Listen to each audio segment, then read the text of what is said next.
As my mantra is, I promise myself to speak happiness, health, and prosperity to every person I meet.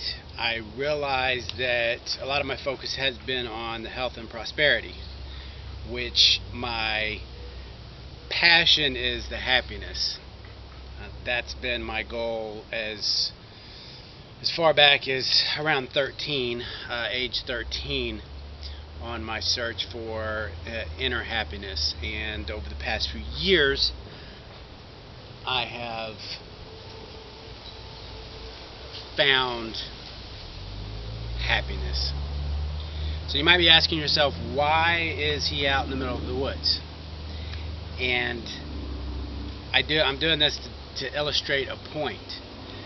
To be happy, you have to be happy where you are. If you're out in the middle of the woods all by yourself, you have to be happy.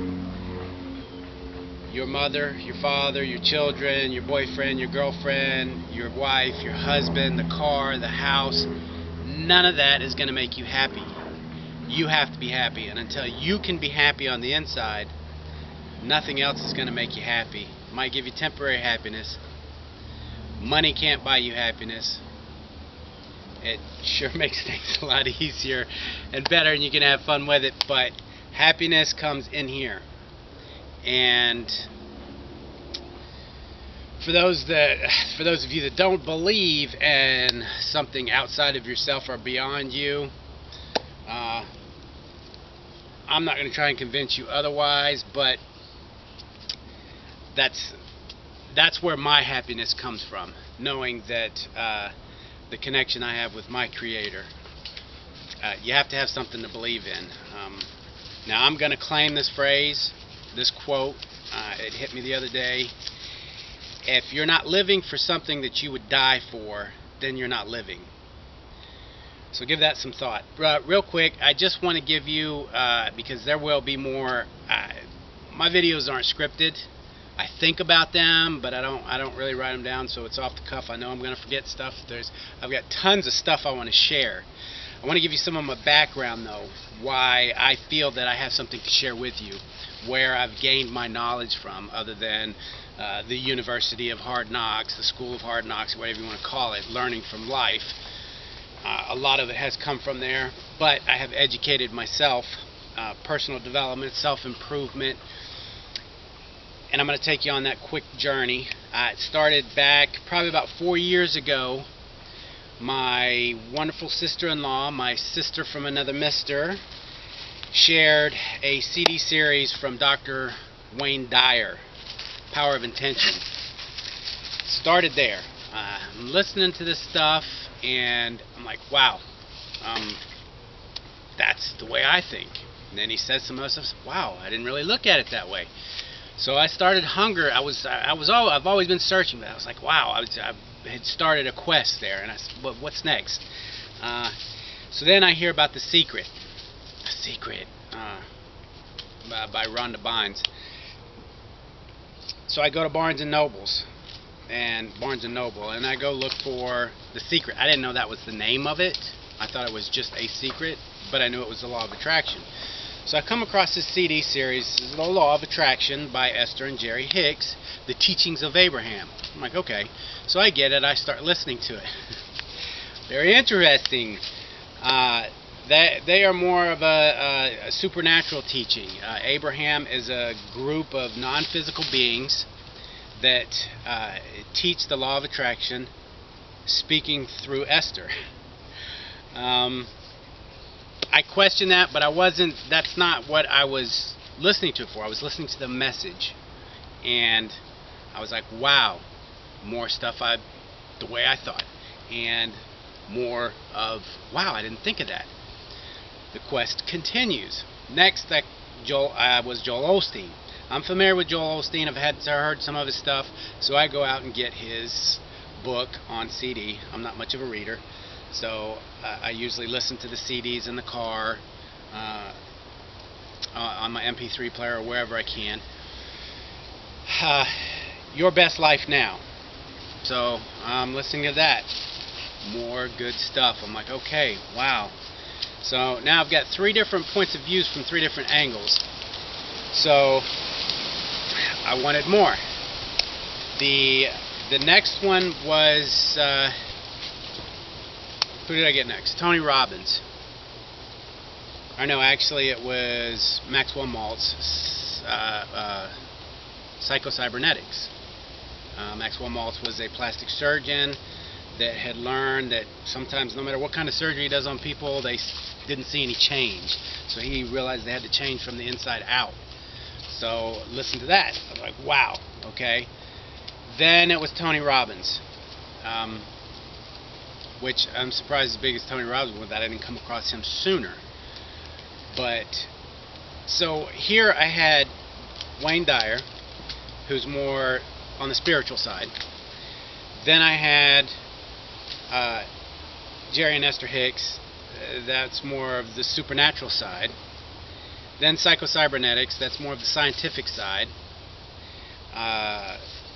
Who else? Joel Osteen, that's more of the religious side. And then Tony Robbins, he's more of, to me, he's more of a straightforward, just a realistic person. His point of view is realistic. He doesn't really believe in mantras and meditation and affirmations and all that guru stuff. He's just like, if you're fat, you need to lose weight. What do you need to do? Quality quantifiers, make yourself hate certain foods so you don't eat it. Great stuff, guys, genius. And then also I came across the book Think and Grow Rich by Napoleon Hill, which was written back in the 40s. My whole point here is I try to focus on fundamentals and the common denominator. And all of these people were saying the same thing, basically, fundamentally. And that's my doggy in the background. They were all teaching the same thing. It comes inside. Everything does happen for a reason. You're the reason. Sometimes that's hard to swallow, but you have to take full and absolute responsibility for everything that happens to you. Yes, good things happen to bad people. Bad things happen to good people. But fundamentally, overall, we have to take responsibility for everything that we do.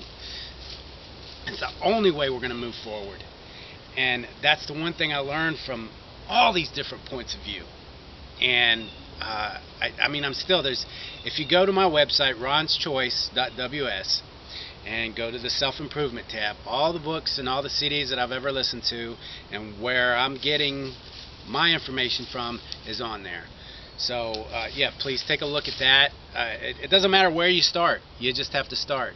How do you eat an elephant? One bite at a time. Now, who came up with that phrase? Who eats an elephant? I don't eat an elephant. I don't want to eat an elephant. But you get the point.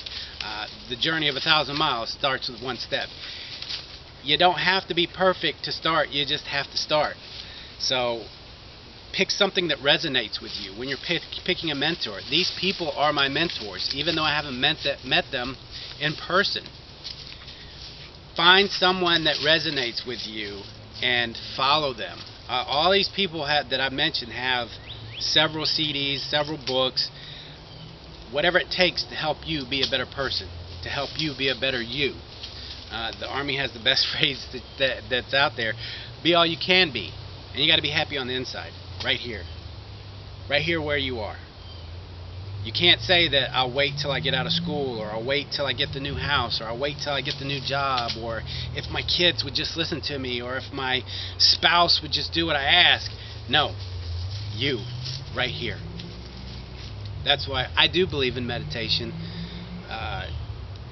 to a degree. I think you should take at least 15 minutes every day to yourself, in the morning, in the evening, somewhere. Go somewhere. Just let it all go. Don't think about anything. Clear your mind. And I also do believe in affirmations, as far as not, I'm happy, I'm a great person. No, affirming your goals. Affirming what you want to be. Read it 3 times a day. Make it specific. Give it a timeline.